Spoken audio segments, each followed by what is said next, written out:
the people, how they are using the human resources in the Western side, and those all were applied to the Indian context. Like into the Indian organizations, they have applied them all.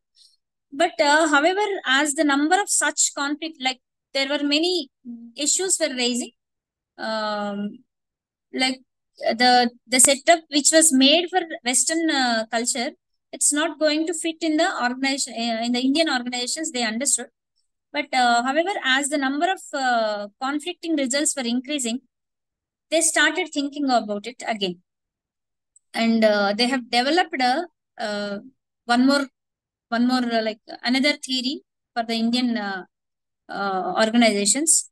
However, culture was brought in as an explanation. For example, Indian culture is authoritarian. Like Indians, they have always one mentality called authoritarian mentality. So leader may be more effective than a democratic one.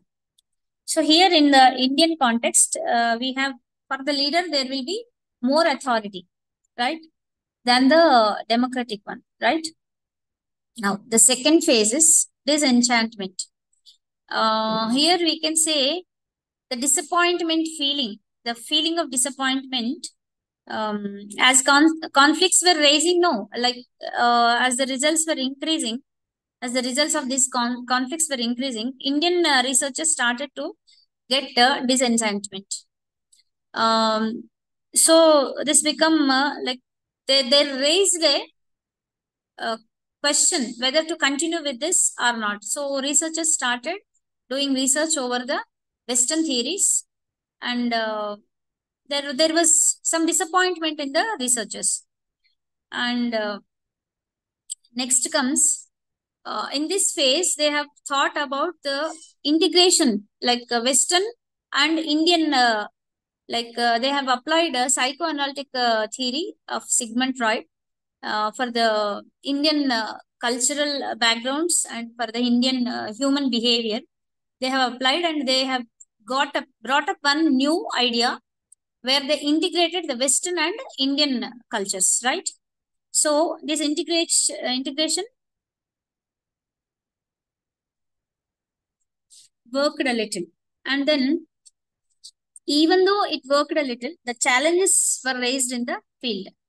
Like the major challenges were diversity management and shifting demographics of workforce and changed employee demands, globalization, improved technologies, and encouraging ethical behavior, uh, corporate social responsibility, organizational justice.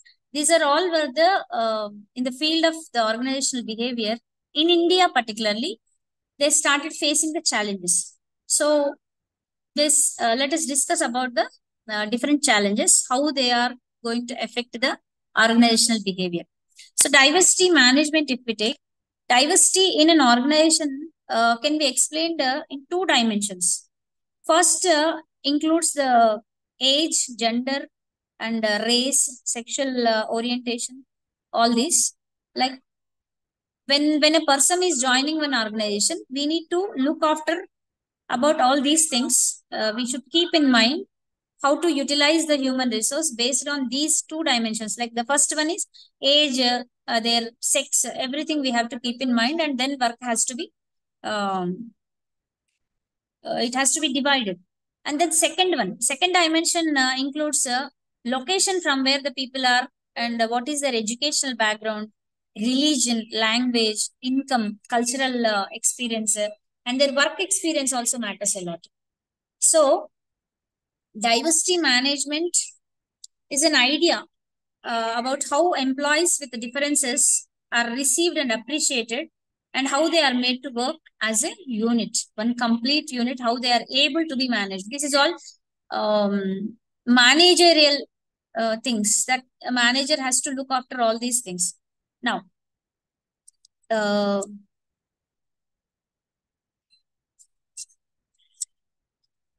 coming to the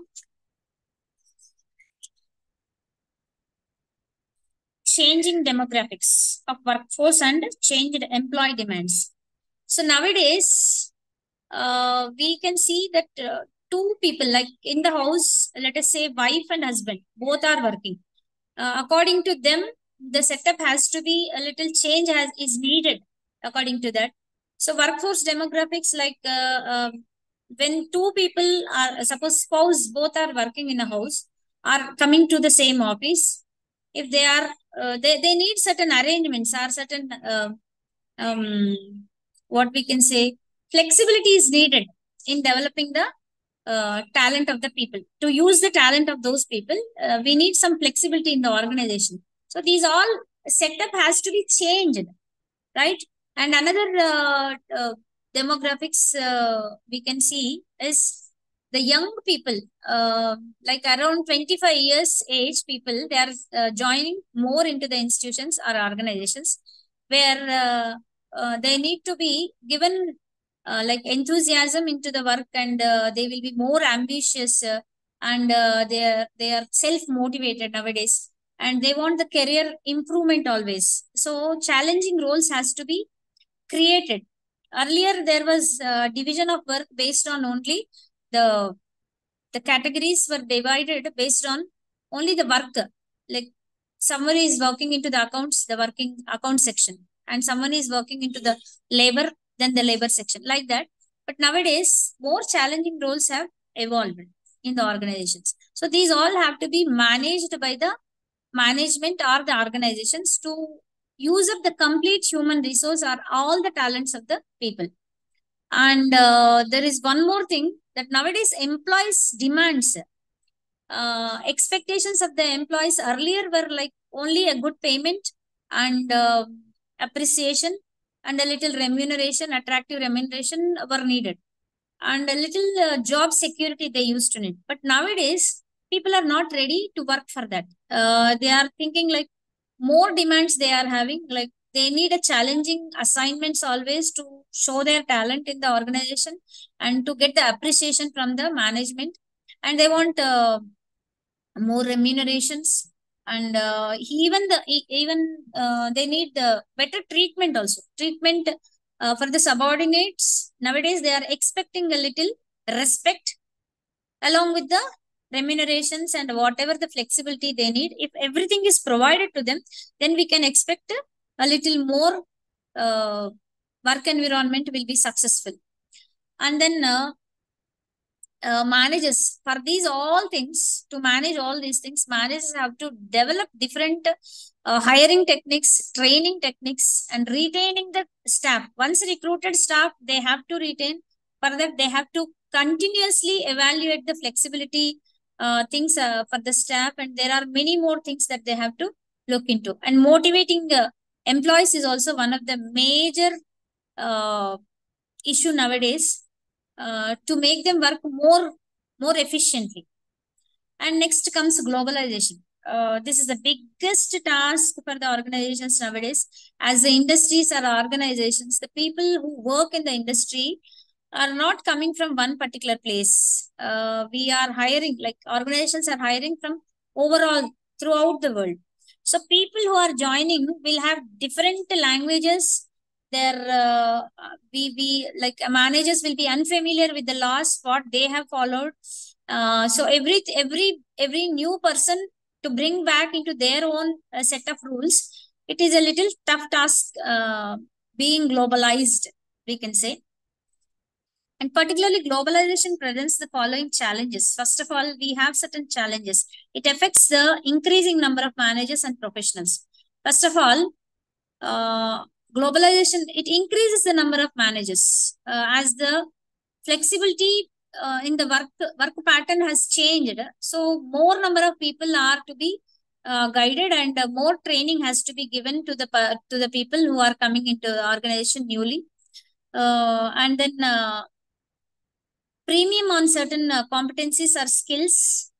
Like we need to provide certain competency skills, and then managerial learning is critical process in globalization, making new teamwork, and it is an important aspect, we can see. Management of careers in the context of globalization brings about peculiar difficulties in many companies. So these are the challenges faced because of the globalization for the organizations. And then one more biggest task nowadays we see is improved technology. Um, every day, any organizations, if we take it, maybe industry side or maybe a fabrication side or maybe technology side or maybe IT side, whatever may be the organization, people are welcoming always the new technology to decrease the human effort or to increase the skillness in the work or to train the people. For all these things, technology have taken its very big place in the organizations, we can say. So this refers, actually technology refers that application of scientific knowledge into the practical purpose, right? So the machinery and equipment developed from the application of scientific knowledge has to be utilized in the organizations. Technology offers a competitive edge always to the organizations, but keeping a pace with ever improving technology is a challenge for the employees and the management of the organization. Always it is a challenge. Always they need to update themselves. They always they need to learn the new technology, and this is the problem. Like we can say it is a challenge faced by the organizations. And there are two dimensions for this. One is automation and information. And then we have technology automation occurs when a task performed by an employee is mechanized to perform by a machine. It works best only, but still human resources, when they are like, encouragement is needed for the human resources, like the people, the person who is working already on that same skill. If the technology has entered into the place, then obviously the worker need a little self motivation and a little encouragement for working.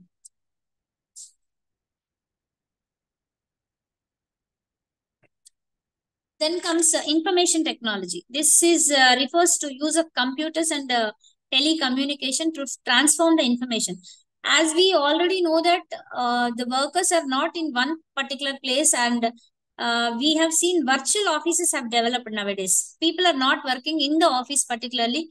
We can say work from home. So that actually from COVID times we are seeing this. So in at that phase, actually information technology have, it was like blessing for the humankind to continue with all our works. Information technology was very much helpful. So virtual offices and motivating the employees from online, and for many of the things, giving the guidelines or set of rules whatever they have to follow to give the information particularly to the candidates or to the employees. Information technology was very much useful. And then coming to the encouraging ethical behavior. Among all these things, uh, after all, we are human beings. So when we work together in an organization, ethical behavior is very much needed, where we don't work with all computers or with technology. So human beings are needed to be nourished, we can say simply. So that ethical behavior in everybody is expected. So that to develop that ethical behavior in the employees, manager is the first key person to follow that. Ethics refers to a system of moral principles, a sense of right, wrong, or goodness or badness of actions, and motivates the actions of the people. And the consequences of these actions will be on the organizations definitely. So ethics are important in organizational behavior as they correspond to basic human needs. Human needs have to be satisfied. And it is the duty of the today's managers to create the ethically healthy climate for their employees. That is what. So managers are the critical people, are the very essential person to develop the ethical behavior in the office or wherever the workplace he is working in. And come to the if we discuss about the corporate social responsibility. Nowadays we might have like we people are hearing many corporate companies are taking up the villages, and many schools they take up and they work. for the society. See, they are working for the society, so that if the society are in need of something, definitely the work what they perform it will be of waste. So these corporate companies now they have developed a thought process, social responsibility. Every person who is working in the organization ultimately is working for the humankind. So we have certain human responsibility, social responsibility, to look after the needs and greeds of the people. So for that reason, many organizations are coming forward nowadays to help the people. It's like a service oriented. That is also one way of developing in the people. One type of social service, we can say, or one soft corner towards the society where they are living. And even though there are many people who are coming forward, there are certain arguments against this social responsibility. Business function is economic, they say, and it is not social. That is one of the argument. And business managers are best in managing matters not relating to the social affairs. This is the one of the conflict they are raising it. And then they do not have direct accountability to the people. So there is a chance of skipping or escaping. There won't be any direct accountability, right? And then nevertheless, many companies are coming forward to participate in corporate social responsibility, but it is challenging, though it is a challenge, right? Now coming to the organizational justice. So every employee is working under the organization, not under any manager or any, like the treatment of the manager or the higher, we can say hierarchy, like levels. As the levels come down, the people will try to rule over the subordinates. This treatment has to be eradicated. So organizational justice is one of the biggest challenge nowadays organizations are facing. As a humankind have, like it is a thought process change in the human behavior. And we are seeing nowadays most of the blue collar jobs are replaced with white collar jobs. So the people are expecting respect as well as money. So this organizational justice is one of the main factor that needed to be kept in mind by the organizations and as well as the managers. So here we have completed the first chapter, that is third chapter, our third chapter for today. So we can expect the questions like write about 3 phases of development of organizational behavior in Indian context. And we may get a question of disenchantment. Wait a minute. We have managing diversity also, they may ask a question, short question. And the replication, disenchantment, and integration, all these three together, we may get a question. And discuss about corporate social responsibility also we may expect. So how information technology or improved technology is going to challenge the organizational behavior. This is also one question we can expect here. Now moving on to the socio-technical and system approach to organizational structure. So we have different approaches in the organizational structure. Coming to the organization goals strategies are implemented. Pursuing a strategy or goals involves developing organization structure. So when the strategies are implemented, many goals will be pursued, right? It will be towards the development of the organization. Now, structure or a chart about the organization is it plays a very important role. Now, organizational structure defines how jobs, work tasks, and formally divided and coordinated among them. And here we have certain people who did research on this. Coons and Donnell have defined organizational structure as the establishment of authority relationship with provision for coordination between them, both vertically and horizontally. We have hierarchy in the vertical way, and horizontally how the organization is going to divide the work, and specialization like departments how they are going to divide. This is horizontal way, and the vertical is hierarchy, the levels of the authority. And we have good organizational structure should exist in the these following things that should have. The structure must lay down formal reporting hierarchy of the assignments of tasks and responsibilities that define the jobs of individuals and units at basic level. Like they should tell that the structure should tell us what actually the division of work is there and where the authority is lying. All these the structure. Once by seeing the structure, we should get the idea. And then grouping, like clustering, we say clustering the identical activities of individual units into departments can be structured with formal reporting to form a organization hierarchy. Like small groups of identical works, similar works can be grouped into one department. Like that, we can have the hierarchy, and various activities conducted needed to be facilitated and coordinated. They have to be facilitated with all the things what are needed, and coordination is very, very important. Now, organizational chart, what actually it is, consists of, let's see. It is most often described in terms of its organizational chart. Generally, organizational chart is it consists of the following, like employees, positions, reporting relationships, lines of communication. So it means from where the order will come, and from who will receive the order, and how the work has to be given the task, all these things.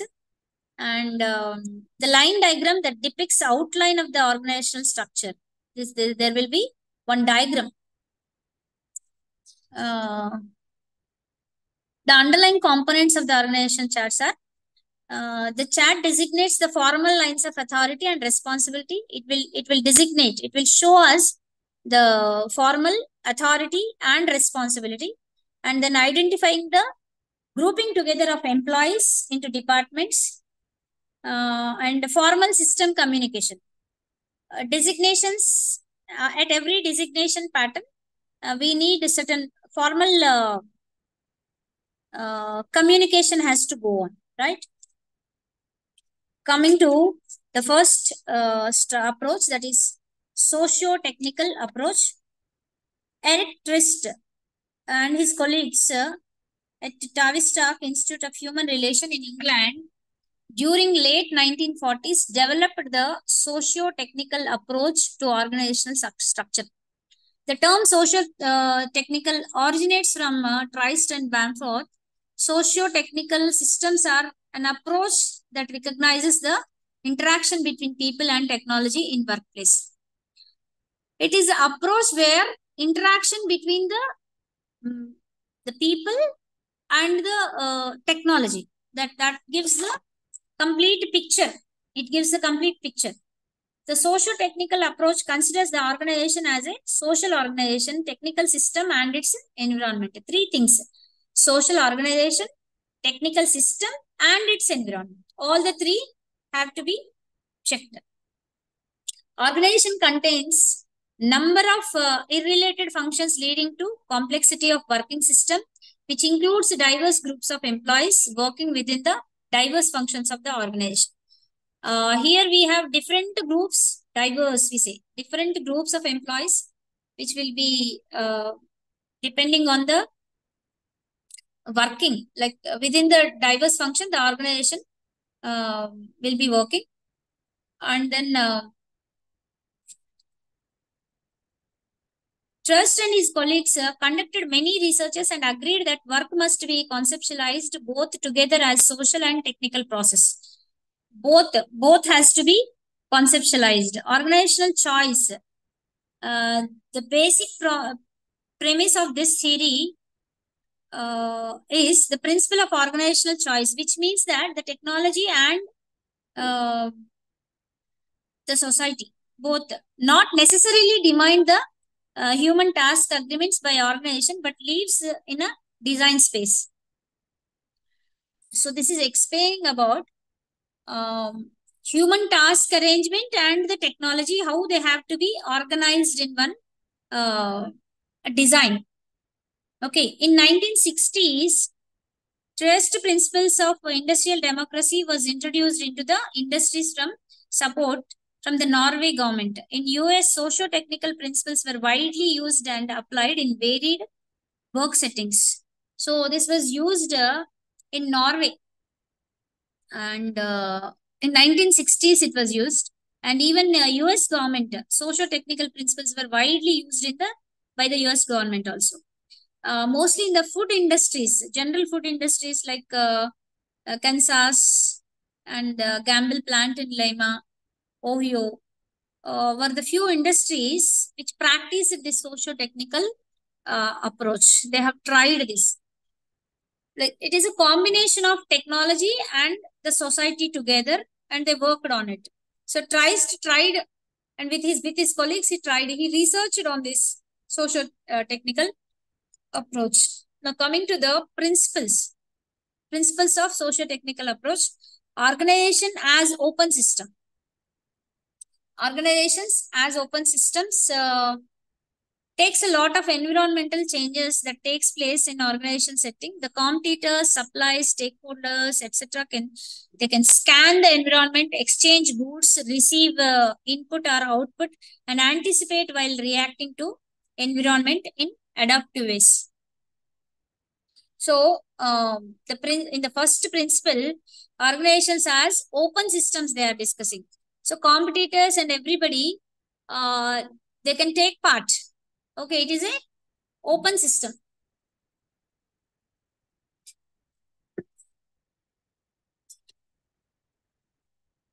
And the second one, responsible autonomy. Attention is paid at the group level to the internal supervision and leadership calling is responsible autonomy. So supervision, internal supervision inside the organization. Inside the organization, if someone is working at the group level, at every department wise, at every group level, it has to be paid attention, and supervision has to be done. And this is done by avoiding the silo thinking, by engaging the whole system, completely engaging the whole system. One particular person should not reciprocate all his ideas and views onto the organization. That should be avoided. And then adaptability change. Change can be sudden, extreme, and unpredictable. In any business, any organization, when the business is exposed to the environment, at every phase, it is not like nothing is constant. Everything will be under change continuously, based on the needs and greed, or the based on the flexibility for the workers, or based on the environment outside or inside.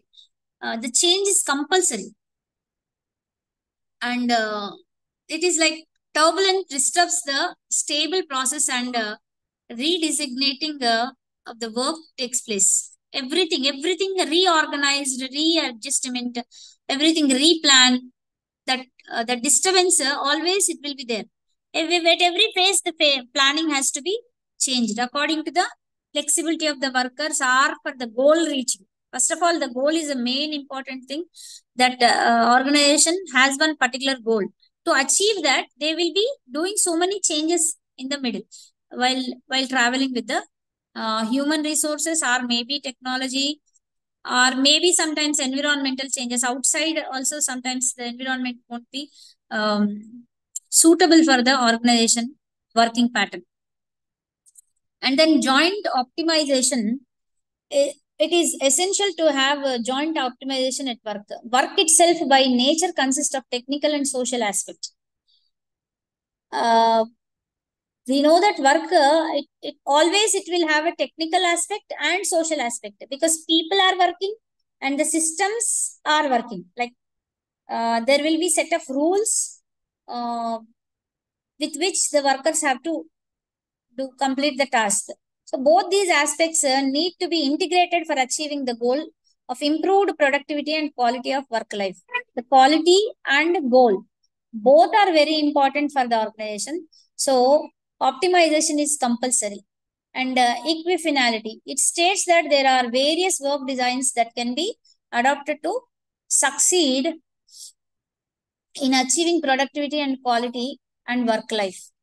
So equifinality is it is select like appropriate work design must be selected based on the technical and social approach applied in the organization.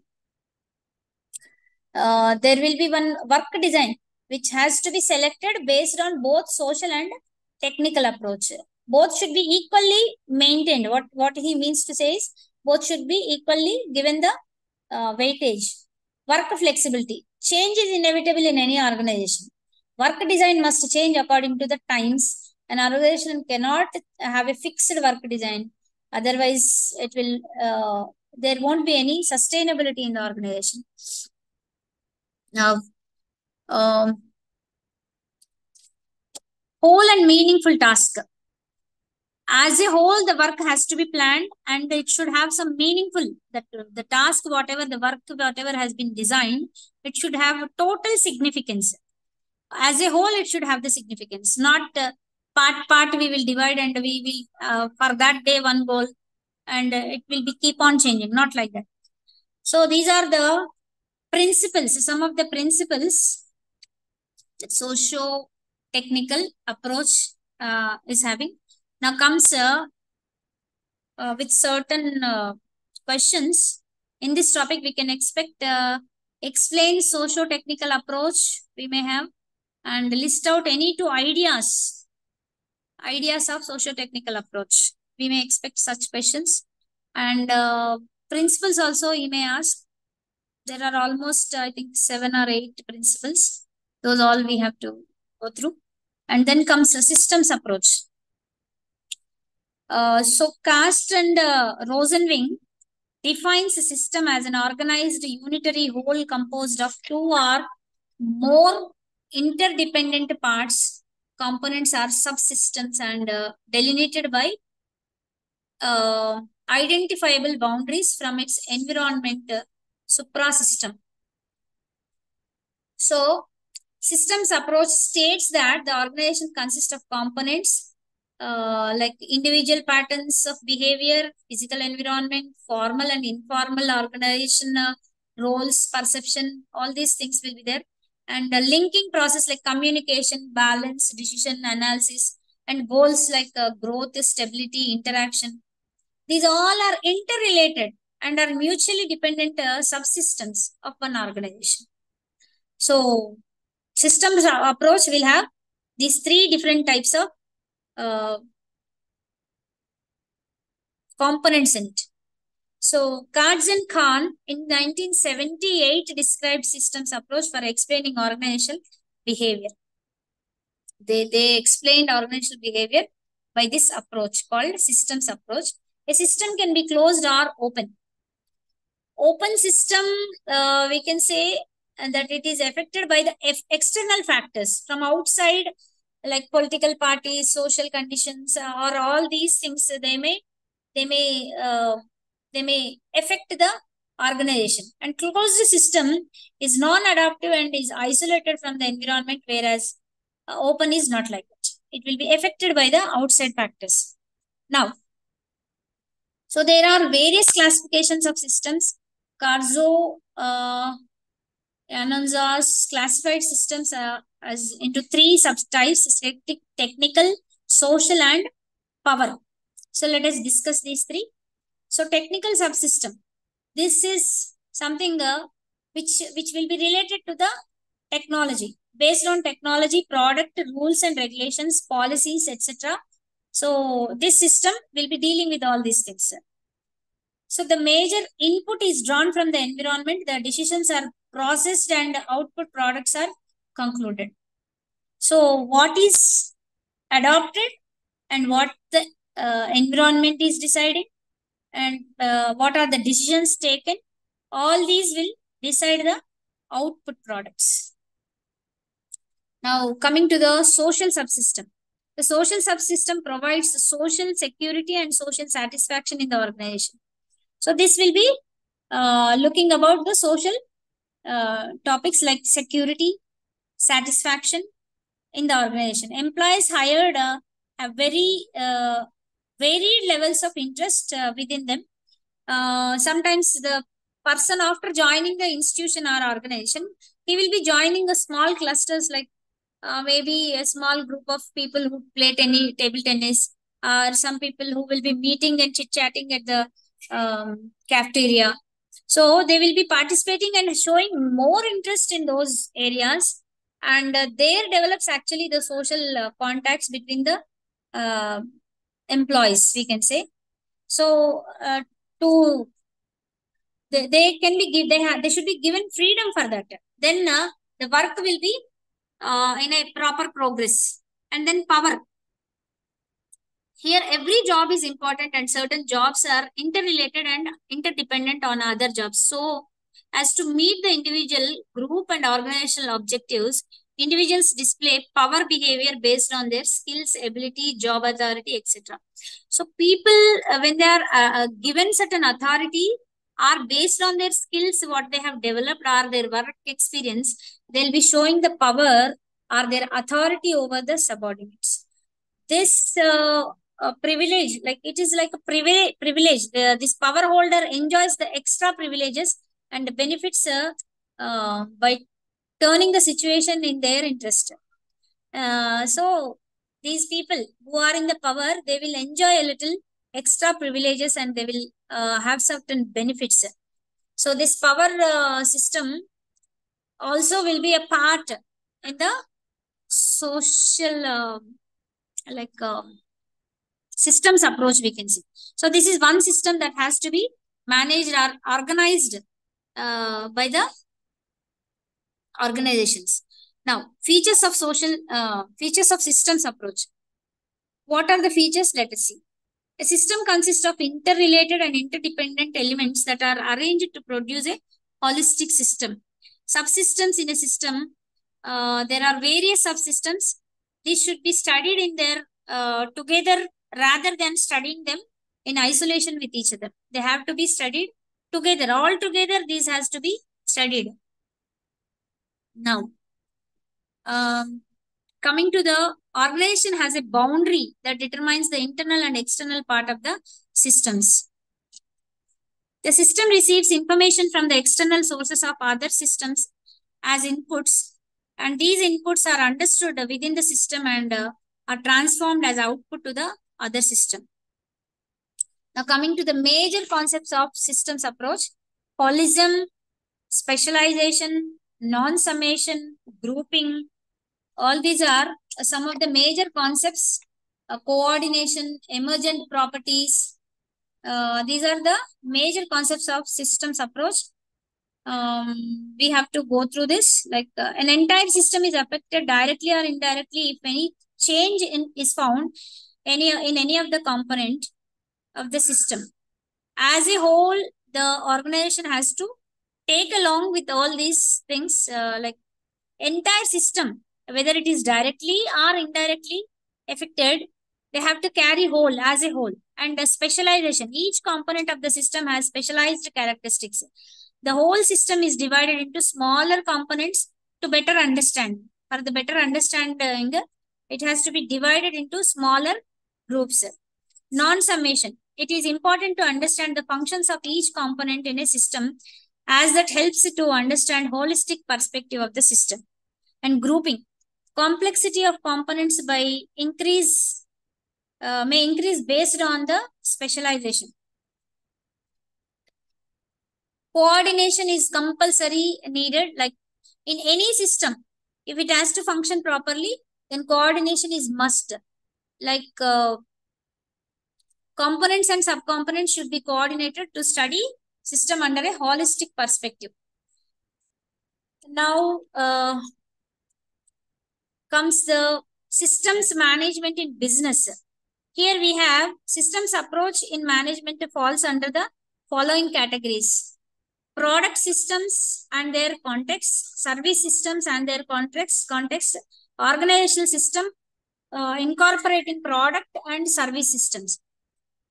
Systems of systems, the environmental context in which organizational system occur is applied systems in business at a product level might begin with an analysis of the various inputs to that system, like the procurement, machinery, people, everything. So after the analysis, the input, throughput, and output components are evaluated in terms of their relationship with the other components. And after the analysis, the input, throughput, uh, the improvements in the different systems areas can be identified by the system analysis engineers, and unintended consequences can be avoided. So in India, according to the Indian context, major changes have been brought up, and then they are adopted in Indian organizations, and slowly the consequences of the consequences were avoided, and finally a little change was brought into the organizations in India, and so we can expect questions like socio-technical approach, explain about organizational chart, a small question we can expect a short answer, and explain the major concepts of socio-technical approach, and he may ask features of systems approach and explain about systems approach and major concepts of systems approach. These may be the questions expected from this topic. So we will discuss in the next class uh, the fifth topic. So thank you. Have a nice day.